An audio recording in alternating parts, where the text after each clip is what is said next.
छठ माता की कहानी। एक बार एक बूढ़ी माँ अपने बेटे, बहू तथा पोते के साथ रहती थी। बूढ़ी माँ के घर में किसी चीज की कोई कमी नहीं थी।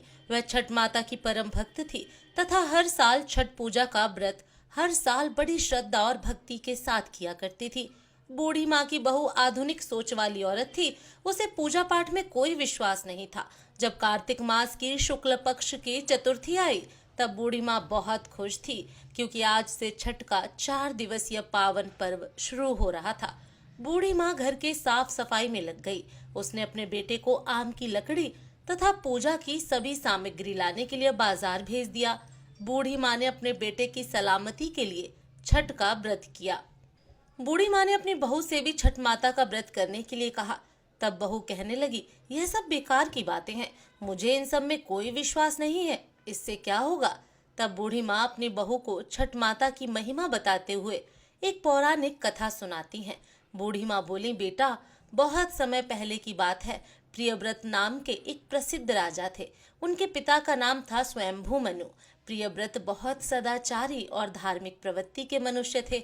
विवाह के कई वर्षों बाद भी उन्हें कोई संतान नहीं हुई। तब ऋषि कश्यप जी ने उन्हें पुत्रेष्ट यज्ञ करवाने की सलाह दी। राजा प्रियव्रत ने पूरे विधि विधान के साथ पुत्रेष्ट यज्ञ का अनुष्ठान किया। पुत्रेष्ट यज्ञ के प्रभाव से प्रियव्रत की पत्नी ने स्वर्ण के समान प्रभाव वाले एक सुंदर पुत्र को जन्म दिया, परंतु वह पुत्र मरा हुआ पैदा हुआ। राजा प्रियव्रत उस मृत बालक को लेकर शमशान में गए और उस एकांत भूमि में पुत्र को छाती से चिपक कर रोने लगे। इतने में वहां उन्हें एक दिव्य विमान दिखाई पड़ा। शुद्ध स्फटिक मणि के समान चमकने वाला वह विमान अमूल्य रत्नों से बना था। उस विमान पर बैठी हुई मन को मुग्ध करने वाली एक परम सुंदरी देवी को राजा प्रियव्रत ने देखा। उन्हें सामने विराजमान देखकर राजा ने बालक को भूमि पर रख दिया और बड़े आदर के साथ उनकी पूजा और स्तुति की। वह देवी स्कंद भगवान की पत्नी सृष्टि देवी थी। उनका शांत विग्रह ग्रीष्मकालीन सूर्य के समान चमचमा रहा था।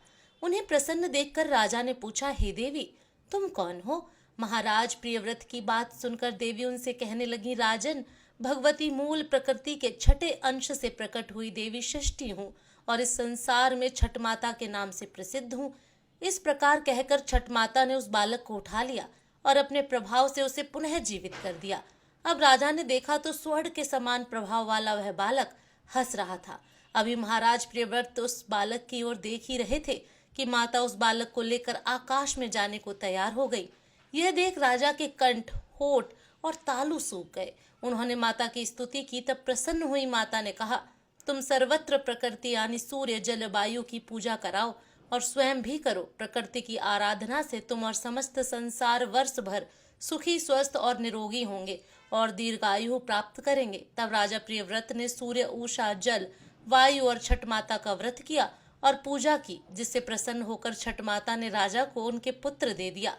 तब से कार्तिक शुक्ल पक्ष की षष्ठी के अवसर पर सूर्य, उषा, प्रकृति, जलवायु और छठी मैया की पूजा की जाने लगी। तब बूढ़ी माँ ने बेटी से कहा, बेटी, छठ माता की महिमा तो ऐसी है कि स्वयं भगवान श्री राम तथा सीता माता ने भी छठ का व्रत करके भगवान सूर्यदेव का आशीर्वाद प्राप्त किया था। महाभारत काल में दानवीर कर्ण और पांडव भी महाभारत के समय में छठ का व्रत करते थे। यह सब सुनकर वह आधुनिक सोच वाली बहू बोली, यह सब मनगढ़ंत कहानी है, मैं इन पर विश्वास नहीं करती। यह सुनकर बूढ़ी माँ छठ माता से क्षमा मांगने लगी और बहू को फिर से समझाने की कोशिश करती हैं कि बेटी, हजारों सालों से चली आ रही इस परंपरा का मजाक मत उड़ाओ तथा तुम भी मेरे पोते की दीर्घायु के लिए छठ माता का पूजन करो। बूढ़ी माँ की बातों को सुनकर सुना अनसुना करके वहां से चली गई। बूढ़ी माँ ने बड़ी श्रद्धा के साथ नहाए खाए का दिन किया। बहू ने पूरा दिन घर के बाहर मौज मस्ती में बिता दिया। अगले दिन छठ पर्व का दूसरा दिन यानी कार्तिक मास की शुक्ल पक्ष की पंचमी आई, जिसे खरना या लोहड़ा के नाम से जाना जाता है। संध्या काल में जब बूढ़ी माँ ने खीर रोटी का प्रसाद दिया तो फिर से बहू ने कहा, माँ, इतना कठिन निर्जला व्रत का कोई फायदा नहीं, तुम केवल अपने शरीर को कष्ट दे रही हो।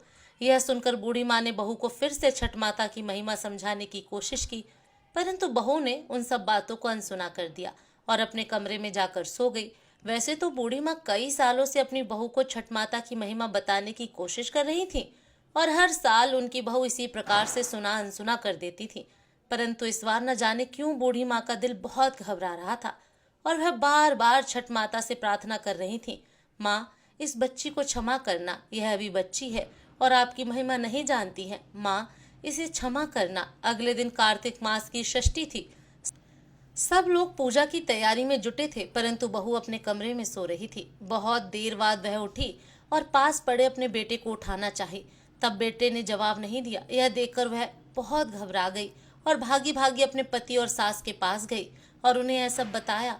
बहू की बात सुनकर बूढ़ी माँ और उनका बेटा कमरे में दौड़े दौड़े आ गए और उन्होंने बच्चे को जगाने की कोशिश की, परंतु वह नहीं जागा। फिर वह तीनों बच्चों को लेकर अस्पताल गए। डॉक्टर ने बच्चे की जांच की और देखा कि बालक की तो सांसें ही रुकी हुई हैं। डॉक्टर यह देखकर हैरान हो गए कि इतना छोटा बालक जो बिल्कुल स्वस्थ था ऐसे कैसे जा सकता है, परंतु विधि का विधान और प्रकृति का नियम कहकर डॉक्टर ने अपने हाथ खड़े कर दिए। तब बच्चे के माँ बाप तथा दादी रोते बिलखते बच्चों को लेकर अस्पताल से बाहर आ गए। बूढ़ी माँ का दिल तो पहले से ही घबरा रहा था। पोते की सांस चले जाने पर बूढ़ी माँ के जुबान पर केवल यही शब्द थे, हे छठ माता क्षमा कर दे, मेरे पोते के शरीर में सांस भर दे। तुम तो पुत्र देने वाली हो, उनका पालन और उनका कल्याण करने वाली हो। तुम समय से पूर्व उनके प्राण कैसे ले सकती हो? यदि हमसे कोई भूल हुई है तो क्षमा कर दे माँ। इस समय कहीं से कोई अनजान औरत वहां से आ गई और बूढ़ी माँ की बहू से कहने लगी कि छठ मैया किसी के भी असमय प्राण नहीं लेती। तुमने अवश्य ही कुछ ऐसी भूल की है जिससे माता बहुत नाराज हो गई हैं। आज छठ का पावन पर्व है। पूरी श्रद्धा से छठ माता को याद करो और विधि पूर्वक व्रत करने का संकल्प करो। तुम्हारा पुत्र अवश्य ही जी उठेगा। शोक में डूबी हुई माँ के लिए यह शब्द उम्मीद की किरण लेकर आए और न जाने कहां से बहू के अंदर एकदम से श्रद्धा का संचार कर गए। तब बहू ने आंखें बंद करके छठ माता को याद किया और विधि पूर्वक छठ का व्रत करने का संकल्प लिया। जैसे ही बहू ने आंखें खोली तो उसने देखा कि उसका बच्चा आंखें खोलकर हंस रहा है। यह करिश्मा देखकर सब परिवार वाले और डॉक्टर आश्चर्यचकित हो गए। बच्चे को जीवित देखकर जैसे ही उस अनजान औरत को धन्यवाद करने के लिए सिर घुमाया तो देखा कि वहां कोई नहीं है। वह समझ गई कि वो साक्षात छठ माता ही थी जो उसे स्वयं इस व्रत की महिमा का ज्ञान कराने के लिए आई थी।